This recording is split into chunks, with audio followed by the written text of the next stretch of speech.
More than 25 millennia ago, mankind took the first tentative steps to the stars.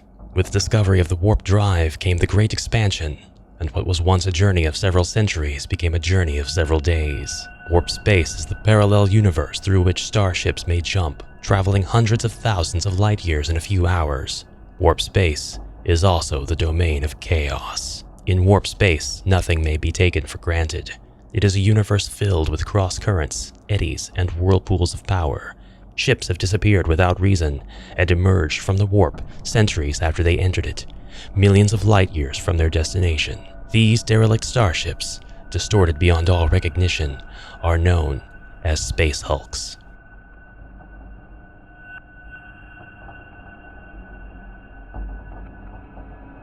Welcome home, brave space explorers. I'm Ash, this is HeroQuest, and today we are unboxing Space Crusade. Space Crusade, also known as StarQuest in the UK, is a game developed by Milton Bradley in conjunction with Games Workshop in 1990. It is recommended for ages 10 to adult, 2 to 4 players. For this vintage game, there were released a few expansions. One that allowed players to play as a new race of heroes, the Eldar, and another that pitted our heroes against a more powerful foe, the Dreadnought. Hot on the heels of the success of HeroQuest, Space Crusade is lauded by some as HeroQuest in space, but in fact, the two games share only a significant minority of features, containing a wide assortment of vastly different mechanics. The picture on the back of the box displays 3 proud young space marines in training, and an inspiring message to all future heroes. Enlist with the Space Marines and enter the fiercest conflict mankind has ever faced. Forgotten starships, infested with chaos, drift from the warp. Lost for thousands of years, they have now returned, corrupted by chaos. Aboard these silent alien hulks, the Space Marines battle to save humanity. Assault squads search in the darkened corridors, seeking their deadly foe. Only the bravest return from fighting the hordes of chaos. Will you be one of them? Space Crusade contains 50 finely detailed Citadel miniatures with over 30 optional weapons. These superb miniatures are unique to Space Crusade. As for a brief summary of the game itself, it can't be said better than the blurb on the right side of the rear. Each game sends the Space Marines on a new mission. The Marine players must choose their weapons carefully before entering the alien starship. Each has a squad of 4 Space Marines and a Space Marine commander with whom to fight the aliens. One player controls the aliens. He must try to destroy the Space Marines. He has many aliens to command, as well as the mighty Dreadnought, a machine of war more formidable than any Space Marine. Victory comes to the bravest and most skillful commanders. Failure brings nothing. Success will bring Imperial honors and the exalted rank of Captain Seniores. And now, without even more ado, let us unbox Space Crusade. The first thing to note is the underside of the lid of the box. This is one of the few games in history that had assembly instructions. And something interesting to look at on the underside of the box, it's one of the greatest things about Space Crusade. Reading the assembly instructions, you are quickly clued in that the enemies here are very much related to those kin from HeroQuest. Our orcs have a bit of a different spelling convention, and our goblins go by a different name out in space. They are the Gretchen. Also here are new threats, the Gene Stealers. Wise up, soldier. I'm not talking about aliens that steal your Levi's and Wranglers, but those that will harvest your very DNA. Fear not. With advanced space training, you will obtain the honorable rank of Space Marine and learn how to defend yourself and the galaxy from this threat. Space Crusade comes with a mission book and 12 missions. The beginning pages of the mission book tell us about the age of strife and the origin of the Space Marines. It explains Space Marine standard equipment as well as how to assault a Space Hulk, underlining that the most exciting way to play Space Crusade is as a series of games or a campaign. A campaign links all the games that you play together. Here we get education about the Marine player and the Space Marine rank table as well as the honor badge table. But in equal measure of danger, also the alien player with the alien rank table and the Marks of Chaos table. Each Mark of Chaos gained allows extra reinforcement tokens. Soldier, this is how you'll increase in rank and gain rewards, as well as what happens between missions. Each mission briefing is simple. Our lore and objective are combined in the primary mission, Seek and Destroy. Beta Squad, Alpha Company, has been wiped out by a dreadnought aboard alien vessel 547, codename Abomination, whilst trying to clear the sector. You must seek out the dreadnought and destroy it. The primary mission token will be won by the Marine player who destroys the dreadnought. With each mission comes a secondary mission. In this one, the enemy have deployed a reconnaissance android. Locate and eliminate. The secondary mission token will be won by the Marine player who destroys the android. The maps are very simple. Space Crusade is not played the exact same way as HeroQuest. Instead of unfolding on a board, we have 4 large board sections that can be arranged and rotated different ways in order to provide a wide assortment of different board configurations for a variety of quests. These boards are single-sided, but the potential to have them rotate between missions to allow for different configurations of quest means that you have a lot of potential for unique campaigns, wherein no 2 games are the same. A look through the Space Crusade rulebook will bring you up to speed, Marine. We'll be learning about how to open doors, placing blips and revealing blips, moving on to new boards, line of sight, firing, rolling to hit, re-rolling, heavy weapons, assault cannons, plasma guns, missile launchers, hand-to-hand combat, collecting blip tokens, the Dreadnought, alien reinforcement, and of course completing the mission and the end of the game. Now, you're probably wondering, why is the box upside down now? What of these 50 Citadel miniatures, beautifully sculpted, excellently representative of the brave Space Marines who have put their lives on the line to fight off the alien menace? Well, we'll get to that. The actual game doesn't come with any plastic storage like this. This is of my own provision. I found one of these Hot Wheels or toy car storage containers, perfect for the storage of the Space Marines, the Chaos Marines, and the Gene Stealers. I don't have a like solution for the Orcs and Gretchens yet, but these bags will suffice, while the Dreadnought goes into its very own baggie. Now the inlay in the box, which is completely made of that candy tray type of plastic that's a bit flimsy and gets brittle over time, is actually really cool because there are spots in here that are well defined that allow you to place everything back in and keep it from really rattling around. We've got this nice raised area here, and we set our 3 commander scanners on that raised area. The commander scanners are pretty much your multi-purpose trackers for your team of Space Marines. There are 3 of them because there are 3 different kinds of Marines that you can be. Functionally, they are pretty identical, just different chapters. But the chapters that are included with Space Crusade are the Blood Angels, the Imperial Fist, and the Ultramarine Marines. Each one comes with its own reference card, and these, more than anything, really just outline the identicality of the different chapters in the context of playing this game. They're all the exact same. Each good guy player will take one of these commander scanners, Marine reference chart, and one of 3 included Marine docking boards, which become part of the scenario, in that you will dock onto the board from these docking boards. The alien player gets a version of this commander scanner as well, although it serves a different purpose. It is much more like the DM screen or GM screen or Zargon screen of HeroQuest. It also looks quite a bit different. We get these 2 plastic end pieces to affix the board on. They go on both sides, and then this sits in full view of all the players, but oriented towards the alien player. It reminds us of the iconography of the different enemies, as well as their movement and armor values, and what they roll whenever they are firing or engaging their opponents in hand-to-hand combat. For example, here are the Gretchen. They move 8 squares, their armor value is 0. They use 2 white dice to fire and 1 white die in hand-to-hand combat. The Orcs are marginally more powerful. They move 6 squares, have an armor value of 1, fire with 2 white dice, and use 2 white dice for hand-to-hand combat. While something like the Dreadnought moves 4 squares, has an armor value of 4, fires with 2 white dice, 2 heavy weapons plus 2 white dice, and in hand-to-hand combat rolls a whopping 4 dice, 2 red, 2 white. For those who say Space Crusade can be described as a HeroQuest in space, well, you can definitely draw some parallels between the monsters here and the monsters in HeroQuest. We've also got these awesome plastic pieces that will help us keep our 3D walls on the board, and yes, this board does get rather 3D. Before we set up our board, let's take a quick look at all of the tokens that you should be getting. You'll earn different badges and accolades as you advance through the quests for each of the chapters. Missions, not quests. They are missions. But so too will the alien player, with Champion of Chaos, Lord of Chaos, and Chaos Warrior being among the titles. These affect how the game is played, in that these badges can offer certain bonuses to the chapters or to the alien player. There are also blip tokens, which are the heart of the game's exploration and combat phases, not to mention reinforcement tokens. There are 32 of each. The alien player will take the amount of blip tokens specified by the mission. For example here, all blip tokens except 3 androids. All of the players will be able to see how many blip tokens the alien player has, but not necessarily what's on the other side. This is for the alien player's eyes only. The alien player will also take reinforcement tokens specified. In the first mission, it's none.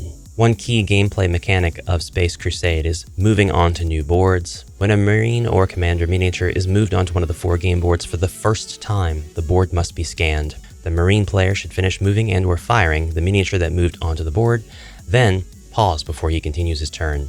This will give the alien player the opportunity to place out any blip tokens that he wishes. Once the alien player has placed out any blip tokens that he wishes, the Marine player may continue to move and or fire with those miniatures he has left to move. As to placing blips, the alien player may place out some, none, or all of his remaining blip tokens onto a board that is being scanned.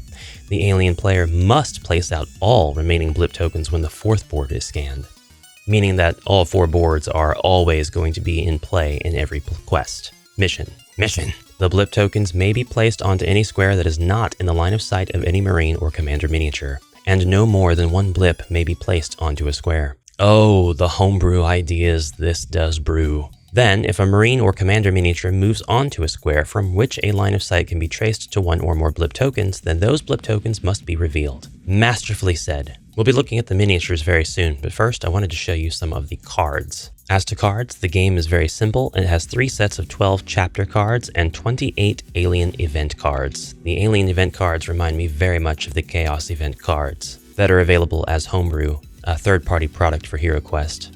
In fact, I'd be willing to bet that a lot of those cards were inspired by these specific alien events. The alien event cards are used by the alien player before he moves any of the aliens. The card is played immediately. So if we were to draw one before moving any aliens that are on the board, report in, play on one of the Marine players. That player may not move or attack with his Commander miniature on his next turn, as he must report in. Remember that the good guy players are bringing in entire teams of Space Marines. It's not just one figure per player, or one miniature or one hero per player, but several. Another event card, Auto Defense. You may shoot at any one Marine or Commander miniature on a corridor square. Roll 1 heavy weapons die. And there are a lot of other cards just like this. Many of them are very inspiring for us homebrewers that like to create our own rules and our own decks of cards. Some of these empower specific enemies, while other ones just screw over the teams of Space Marines in general.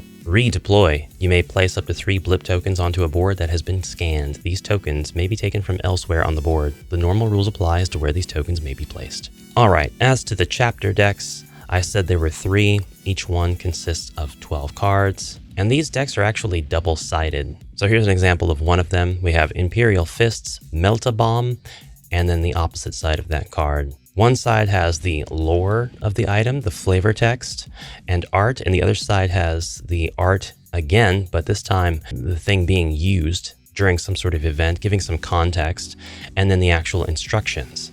I haven't seen cards designed in this way before. This is a really cool way of doing things. Not having to waste the space of one side with just a picture that's static and common to all of the other cards in the deck that says something like equipment or items or chapter. Instead, we get Blood Angels, equipment, the targeter, and we get a red outline to make these cards easily distinguishable as Blood Angel cards. The targeter is an advanced weapon sight. It combines an image intensifier with a full spectrum scope. On the opposite side, beautiful artwork, both the illustration and the card UI. targeter, mark one of the 4 weapon boxes on your scanner. Any of your Marines who use this weapon may reroll 1 die after firing to try to improve the score. Remains in use for the entire mission. I love that, and there are a lot of these cards. Now, I will say the chapter decks are a bit different from one another. They are not identical, so this is where the different Space Marine chapters come into play. This is how each one has its own kind of play style that it caters to. I certainly don't want to forget to show you the dice. The dice are very simple in design, but they do dictate whether or not an attacker hits their opponent. The red dice are of course more threatening than the white dice, having higher or more frequent values. At any rate, it's time to finally set up this board and show off these miniatures. We'll set up the board by following the diagram. However small it is still pretty recognizable. It's easy to distinguish the different features of the 4 game boards. With the boards aligned and set up, it's time to pay attention to the different docking station. We've got each docking station tailored to its specific chapter and where they will be placed. We've also got a whole bunch of doors and stands on which these doors will be mounted, and they come in a variety of different styles as well. They fit easily onto their stands, and then they can actually be placed right into the walls. Oh, I haven't shown you the walls yet, have I? There are 4 such walls that help to divide the 4 game boards. That's where these plastic wall clips come into play. We can use these triangle ones to mount the edge of the wall to the side of the board on all 4 sides, and we can use the cross-shaped one to link all 4 walls together. And when the boards are put together, they kind of form the same picture. Well, it's not quite exacting, but you get the idea. It takes only marginally a little bit more time to set up for a Space Crusade quest mission than it does to set up for a HeroQuest quest. And that's because you have to account for the viewpoints of 3 different groups of players rather than 1 group of players. 3 different perspectives. Your heroes are all kind of starting out in different places, and they'll all have their own lines of sight. So as soon as they enter onto the board, you've potentially got 3 times the amount of setup. And there you have it. The Ultramarines are here, and they're about to save the day. There's just one problem. The Ultramarines, these 5 beautiful, finely detailed Citadel miniature chads, are not equipped to do the job. No, when a player takes control of their Space Marines, they have to outfit them with weapons. Remember the weapons of the men-at-arms in HeroQuest? Wait, what happened to the music? It's the same concept here. We have a whole bunch of different weapons, a variety. This also kind of reminds me of Dark World, but more so of HeroQuest. Each Marine player has a range of weaponry to choose from at the start of each mission. The weapons chosen may vary from one mission to another. Players may only choose from the colored weapons that match their Marine miniatures. There are 3 alternative weapon combinations for the Marine Commander. The Power Axe and the Bolt Pistol. Mine's broken. The Heavy Bolter and the Power Sword and Power Glove. Each Marine player should clip the chosen weapon combination onto his Marine Commander miniature along with a backpack. The 4 Marines may choose from the available weapons. One of the 4 Marines must carry a heavy weapon, and the other must carry a bolter. The remaining 2 may choose between carrying a bolter or a heavy weapon. Now, our Marine Commander does look a little bit different from the typical Marines, which look like this, and they all look awesome and amazing. So we're just going to clip the Power Glove and Power Sword right onto him, and yeah, he still looks awesome. We'll give our other miniatures the weapons that they're supposed to have. Some of these are a bit of a snug fit. But now we are ready for action. Our completed Space Marine unit. I present to you the Ultramarines. But the threats to our Marines are numerous, and these Space Hulks have not gone uninhabited this entire time. I present to you the Gretchens, Games Workshop's very own goblins in space. Weak and small in stature, but not completely unthreatening. These spry space goblins can attack your heroes with ranged weaponry and have the most movement out of all of the miniatures. Something truly awesome about this game is that it gives different sculpts to each of the enemies. So we have different Gretchen, for example. You might wonder about an undead faction, and I present to you the next best thing, androids. I personally love the android sculpts and the concept. They remind me of Terminators, and I think that was the intent here, to evoke the visage of a terrifying Terminator. But no tabletop Milton Bradley fantasy game would be complete without, that's right, it looks like space meat's back on the space table, space boys. Space menu. Wah! I present to you, Wahs in space. These are the orcs, spelt with a K, not a C, to distinguish them from their brethren of the past. You know, it's all about just getting strong and being very stupid.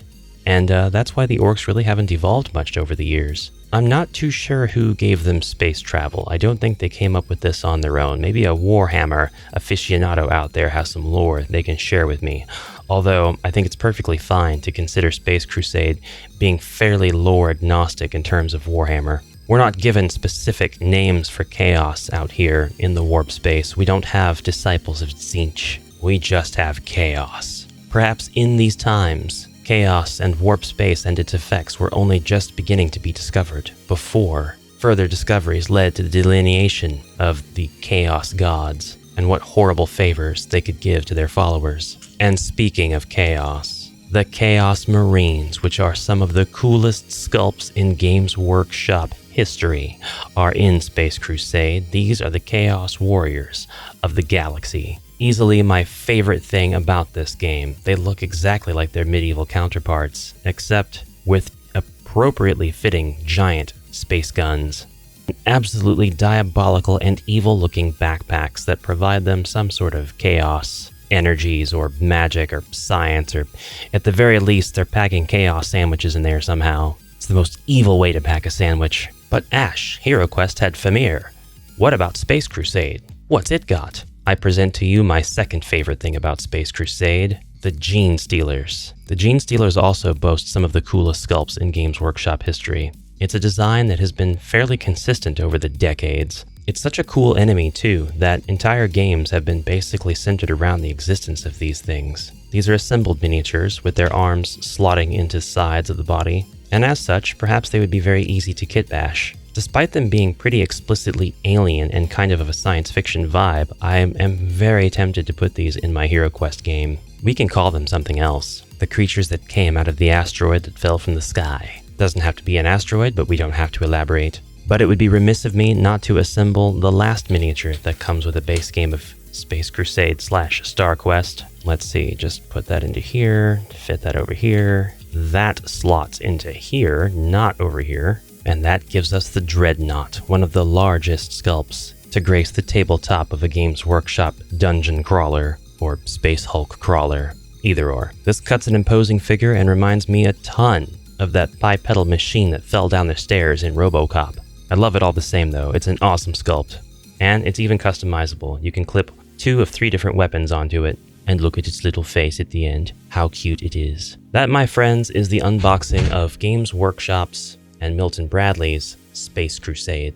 I hope you enjoyed. This particular video was sponsored by my patrons, and it was voted on as the next vintage unboxing video. Wow. So if you're interested in controlling the direction of the vintage unboxings, I hope that you'll consider joining my Patreon and voting on some of these selections. I have a lot of vintage games from this era, and I don't really have a preference as to how or when I unbox them and in what order, so I'll leave that up to you guys. Until next time, brave heroes and brave space commanders alike, I hope you'll let me know what you thought of this content, and I thank you very much for bearing witness to it. Until the next video, have a fantastic rest of your day, and bye for now.